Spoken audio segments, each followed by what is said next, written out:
Who wants coffee? Let's have a chat.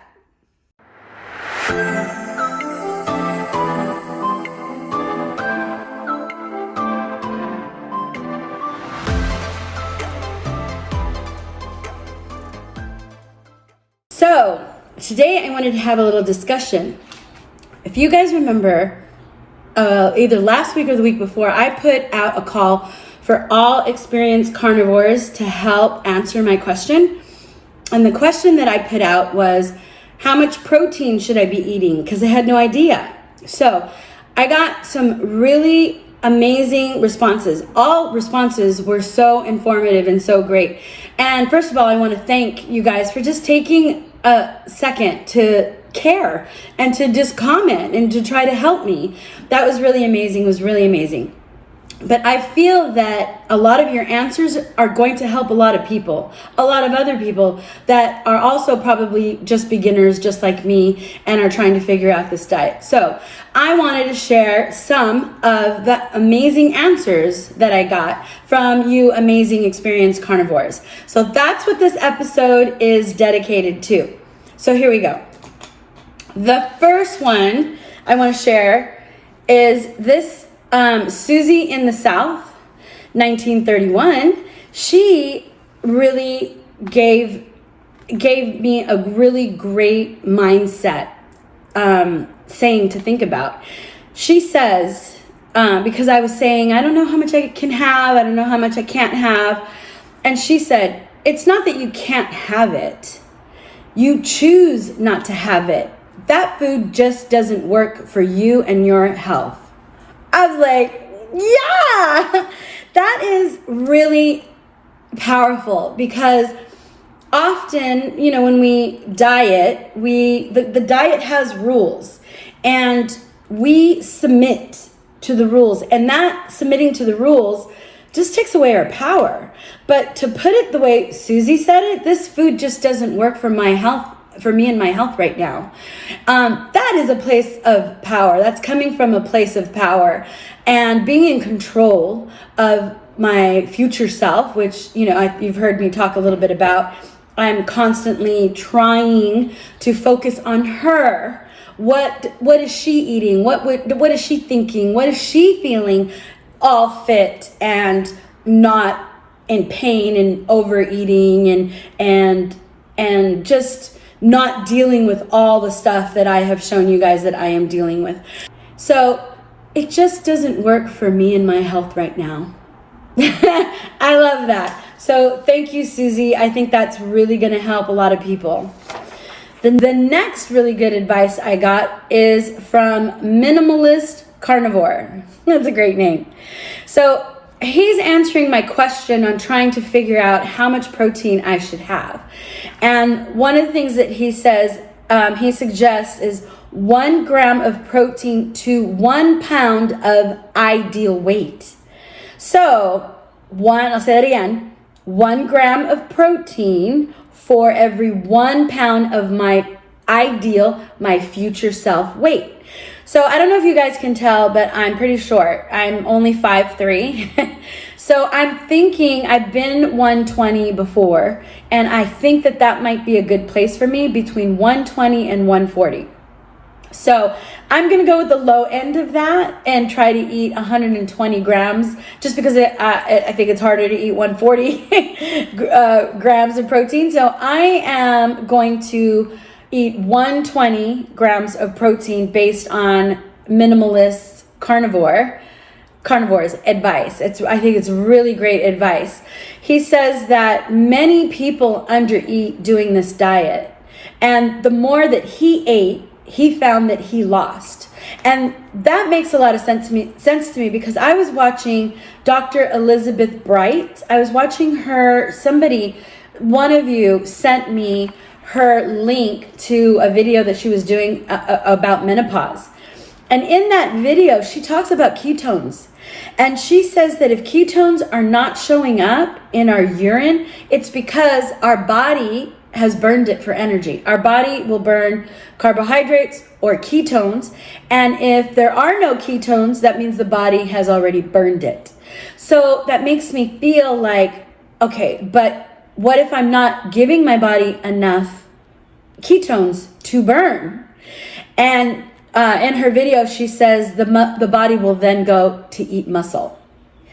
Oh, that is scary to me. And so I know that some people have said we don't have to check our ketones, but for me, I feel that I do while I'm starting because I'm just not hungry. I completely, truly, honestly feel I'm not eating enough. So I'm going to up it, and I'm going to keep checking my ketones until I figure out this groove. I want to make sure that my body is not burning muscle for energy. And then he says, so I do go with the eat till it does not taste good idea, which he got from Dr. Shafee and Dr. Baker. I've never heard that. Eat till it doesn't taste great. And so I never finish my meals like that. I always usually want more, or I'm like, oh my God, that was so good. I could do another half piece, or I could do another bite. I never eat until it doesn't taste great. And I think I'm going to try that. I think I'm definitely going to try that. So thank you, Minimalist Carnivore. Thank you so much for your amazing advice.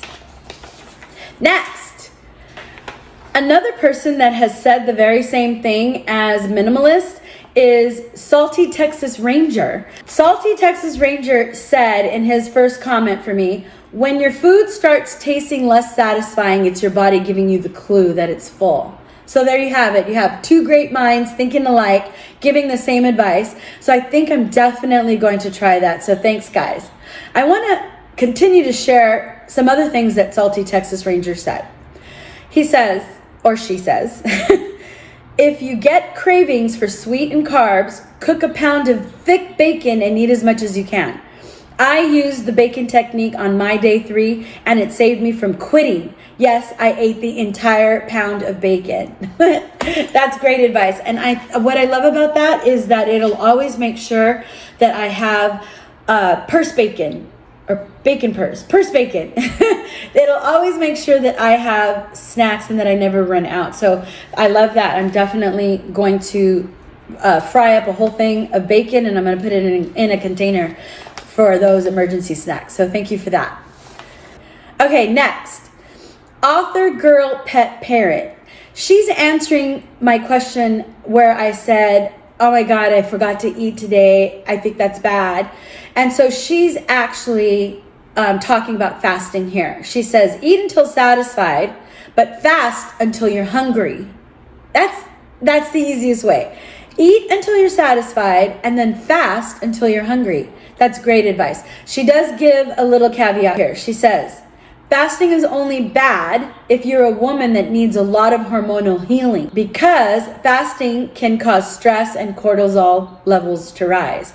And then she says tracking can also help a great deal with trying to figure out what is best for your body. So yeah, I agree. I am definitely going to start using my FitnessPal a lot more than I have been, because I really want to keep track and do things right. So thank you, Author Girl Pet Parent. Next, Maxman 64. Maxman is giving some really good advice here on snacks. Now, I personally don't think I can do this, but it sounds like really good advice. Let me read it. He says, when it comes to fat, I buy beef trimmings and cook separate to taste. And when I feel deficient, low energy, I start eating them in smaller amounts. So fat on like steak, I recently tried it and it makes me gag. I couldn't do it. I couldn't do it. But it's probably something that I could work up to, but I wanted to share it with you guys in case you guys are able to do it. It sounds like a really, it sounds logical to me. It sounds like a great fat snack And I love that he says when he's feeling fat deficient, like low energy. That makes a lot of sense. And then also he has another advice. He says a dehydrator is great for making jerky, non-marinated jerky. You could easily fit 10 full meals in a handbag to use when you use a dehydrator. So that's a great advice. I just bought an air fryer. So yes, I will be working my way to a dehydrator soon. Thank you. Thank you, Maxman.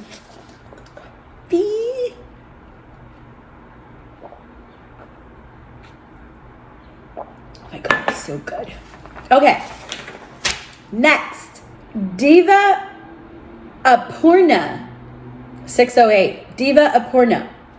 She says this: nothing wrong at all with not eating if you are drinking sufficient water. It's called fasting and creates autophagy. I